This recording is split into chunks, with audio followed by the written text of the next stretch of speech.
စမ်းရည်မိုးကိုအတူခိုးမိမှာဆိုလို့စုချတဲ့ငွေသားတောင်ပန်ကိုချွတ်ပစ်တဲ့အောင်စပူပရိသတ်ကြီးဒီနှစ်ထဲမှာကြရက်ပေါင်းတသိန်းတက်နေရကတော့အောင်စပူဇက်တပင်မှာနော်ဇမင်းသားအချင်းချင်းကတဲပေမဲ့တောစစ်ဖန်နေကြောင်းသူ့ကိုငါကြောက်ရငါဟိုသူကြောက်ရနဲ့မင်းသားတွေကတော့နေစရာမရှိပါဘူးနော်အခုလေမင်းသားအောင်စပူကထိုင်းနိုင်ငံကချနာပူရီဖုန်ကြီးကျောင်းမှာကပြဖြိုးပြနေရချိန်မှာပရိသတ်တယောက်ကစမ်းရည်မိုးစုချတာခံရတယ်လို့မျိုးတပုံစံနဲ့တူတဲ့အတောင်ပန်ငွေသားကိုစုချခဲ့ရဖြစ်ပါတယ်။အောင်စပူကလည်းပပရာဇီတွေကိုကြောက်ပြီးတော့အတောင်ပန်ကိုချက်ချင်းချွတ်ပစ်ခဲ့ရပါသူ့ကိုအတူခိုးတယ်လို့အပြောခံရမှာကြောက်ပြီးချွတ်လိုက်တာဖြစ်ပါတယ်။ဒါကိုစမ်းရည်မိုးကိုပဲအောင်စပူကရွေးဆောင်နေတယ်လို့ပြောကြပြီးတော့ဖန်နေအချင်းချင်းပွဲဖြစ်သွားပြန်ပါတယ်။အောင်စပူကတာမန်ပြောလိုက်တဲ့စကားဟာစမ်းရည်မိုးရဲ့တောစစ်ဖန်နေအတွက်ဆန်းသွားခဲ့ပြီးတော့ပြဿနာဖြစ်သွားတယ်လို့ဆိုရမှာပါနော်။ဒါကြောင့်စကားတခုံးကိုအနုပညာရှင်တွေပြောမိဆိုရင်တေချာစဉ်းစားပြီးပြောဖို့လိုအပ်ပါတယ်။ကိုကတော့ဘာရဲမဟုတ်ဘူးပြောလိုက်ပေမဲ့တစ်ဖက်ကအတိတ်ပဲကောက်လွဲပြီးတော့ရှင်းမရတဲ့ဇလန်တွေဖြစ်သွားခဲ့ရပ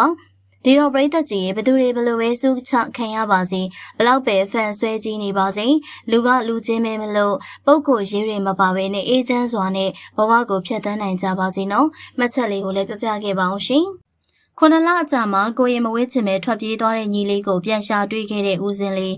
းပရိသတ်ကြီးကိုရင်မဝဲချင်လို့အကြောင်းကနေထွက်ပြေးသွားပြီးတော့မွန်ပြည်နယ်ဘက်ကဈေးတဲ့အမကြီးနဲ့သွားနေရဖြစ်ပါတယ်အဲ့ဒီအမကြီးကပွဲစည်းတွေကနေဦးစင်းရဲ့ညီတော်လေးကိုခေါ်သွားခဲ့ပြီးတော့အလောက်ကင်လောက်ခိုင်းပြီးတော့ကျွေးမွေးဆောင်ရှောက်ခဲ့ရပါမော်လမြိုင်ကပရိသတ်သမားတွေနဲ့အတူညီလေးကိုရအောင်ပြန်ခေါ်လာခဲ့ပြီးတော့ညီဖြစ်သူကတော့သူကကိုရင်မဝစ်ချင်ဘူးလို့ဆိုပါတယ်ဦးစင်းလေးကညီလေးဖြစ်သူကိုတွေးလိုက်ရောဝမ်းသာပြီးတော့ပျော်ရွှင်သွားခဲ့တဲ့မျက်နှာကအထင်သာပေါ်လွင်နေပါတယ်နော်ညီလေးဖြစ်သူကို9လလောက်ဇက်တိုက်ရှာနေခဲ့ပြီးညီဖြစ်သူအတွက်စိတ်ပူနေခဲ့တာပါဦးစင်းလေးကဝင်းနီးနဲ့အညီနေတဲ့သူမလို့ခြေထောက်ပလာနဲ့နေတကာလှည့်ပြီးတော့သွားပေမဲ့လည်းရှာမတွေ့တော့တာကြောင့်ပရိုက်တာအသင်းကိုအကူအညီတောင်းခဲ့တာဖြစ်ပါတယ်။ပရိုက်တာအသင်းကလည်းလရီတိုင်းမှာပုံလေးတွေနဲ့အတူသေချာစီးစစ်ပြီးတော့ရှာခဲ့ကြတာဖြစ်ပါတယ်။ဦးစင်းလေးဟာခြေထောက်တွေပေါက်မတက်ရက်ွက်တကာပုံလေးတွေပြပြီးတော့လိုက်ရှာခဲ့ပေမဲ့လည်းနောက်ဆုံးရွာလေးတွေဘက်ကပြန်တွေးတော့ညီလေးအတွက်ပျော်သွားခဲ့ရပါ။ညီဖြစ်သူကိုပြစ်လိုက်ရပြီအထင်နဲ့အရင်တထိတ်ထိတ်နဲ့နေခဲ့ပြီးတော့စိုးရိမ်နေရကြောင်းဦးစင်းလေးရဲ့ပူပင်သောကတွေကိုစာနာမိပါရဲ့နော်။မှတ်ချက်လေးကိုလည်းပြောပြခဲ့ပါအောင်ရှင်။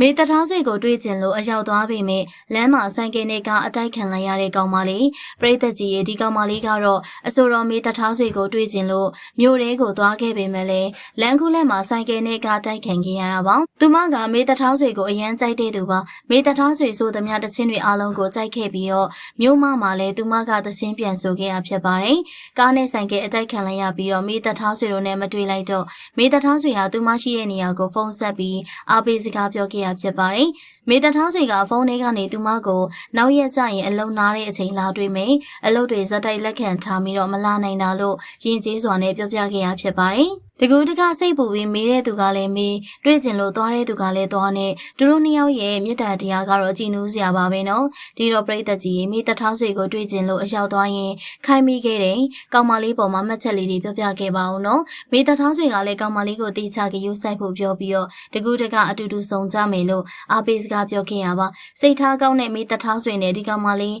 အမြန်ဆုံးတွေ့ဆုံနိုင်ကြပါစေနော်အိမ်နှလုံးကား8စီးနဲ့ရွှေ35ကျပ်သားကိုစေစက်တောင်းရပွဲမှာတင်တောင်းခံလိုက်ရတဲ့အမျိုးသမီးလေးပရိသတ်ကြီးရဲ့အချစ်စစ်အချစ်မှန်ကမရှိလို့မလုပ်ပေးရတဲ့ရှိလျက်နဲ့ကိုတကူတကသူမအတွက်ဆိုပြီးလုပ်ပေးတတ်တဲ့စေတနာလေးကမှအချစ်စစ်လို့ခေါ်ပါတယ်ဒီအမျိုးသမီးလေးကကမ္ဘာပေါ်မှာကံအကောင်းဆုံးအမျိုးသမီးလေးလို့ပြောလို့ရပါတယ်ပကာသနောက်တွေဘာတွေအသာထားပြီးတကယ်ချစ်မြတ်တို့တန်ဖိုးထားတာခံရတာဖြစ်ကြောင်းမြင်တွေ့နေရပါတယ်ချစ်သူနဲ့ဦးကရည်ရွယ်ချက်တွေပြေးမှလက်ထပ်ကြတာဖြစ်ပြီးကောင်းလေးဖြစ်သူကိုစောဝေကဘကိုးကသူ့ရဲ့ချစ်သူလေးမိုင်လေးကိုမိသားဖာသားပြီးတောင်းရန်ခဲ့တာဖြစ်ပါတယ်။ငွေသားသိန်း1000ရွှေ35ကျပ်သားကားအကောင်စား8စီးနဲ့စိန်တစင်ဆောင်တိုက်ခန်းနှလုံးနဲ့တခါတည်းသူ့ရဲ့အမျိုးသမီးလေးကိုတဦးတည်းပိုင်ဆိုင်ဖို့စာချုပ်လုပ်ခဲ့ရလို့ဆိုပါတယ်။တမိုးထားပြီးအချစ်ခံရတဲ့ဘကိုးသူချောချောလေးကတော့တော်တော်လေးပျော်နေရှာမှာပါနော်။ကောင်မလေးအတွက်လိုအပ်တာတွေကိုစိတ်ရင်ပြုစုပြီးတော့10နှစ်တာချစ်သူဘဝကိုအဆုံးသတ်ပြီးနှစ်ယောက်တဘဝအိမ်တော်ရေးကိုတိဆောက်ဖို့အတွက်အတူစူးစမ်းကြမယ်လို့လည်းဆိုပါတယ်